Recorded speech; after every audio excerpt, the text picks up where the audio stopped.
સુરત મહાનગરપાલિકાના શાસક પક્ષ ભાજપ દ્વારા પાલિકાના નવા સભાખંડમાં બજેટ રજૂ કરતી વેળા ભાજપના શહેર પ્રમુખ પૂર્ણેશ મોદીને બેસાડી ભાજપ પક્ષનો પ્રચાર કર્યા હોવાના આક્ષેપ સાથે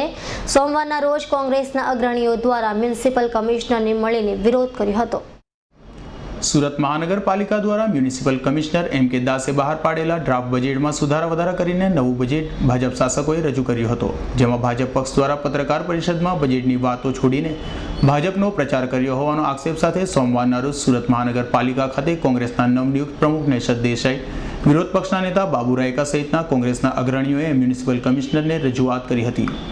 તેમજ આ સંદર્ભે વિરોધ પક્ષના નેતા બાબુ રાયકાએ જણાવ્યું હતું કે સુરત મહાનગરપાલિકામાં ચૂંટાયેલા પ્રતિનિધિઓ જ પાલિકાના સભાખંડમાં વહીવટની કામગીરીઓમાં તેનો ઉપયોગ કરી શકે તે માટે પરિપત્ર જાહેર કરીને તમામ મહાનગરપાલિકાઓમાં મોકલવા માટેની માંગણી કરી હતી। સને 2013-14ના બજેટની મંજૂરી બાદ જે રીતે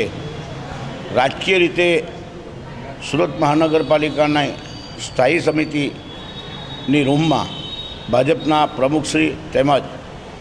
ખજાનચી અને મહામંત્રીશ્રીએ જે રીતે પ્રેસને સંબોધ્યું હતું, સુરત મહાનગરપાલિકાના ઇતિહાસમાં જે પ્રણાલિકાનો ભંગ કર્યો છે, જે ટ્રેડિશનનો ભંગ કર્યો છે કે આજ દિન સુધી કોઈપણ રાજકીય પક્ષના પદાધિકારીઓએ સુરત મહાનગરપાલિકાના શાસનમાં ચંચુપાત કરી નથી। પાર્ટી ઓફિસે એમને જે પણ બજેટ અંગેની ચર્ચા કરવી હોય એ કરે, પરંતુ આ પદાધિકારીઓ પોતાની પ્રાઇવેટ લિમિટેડ કંપની સુરત મહાનગરપાલિકાને સમજીને જે રીતે એમણે આ વહીવટમાં ચંચુપાત કરવાની હીન પ્રયાસ કર્યો છે,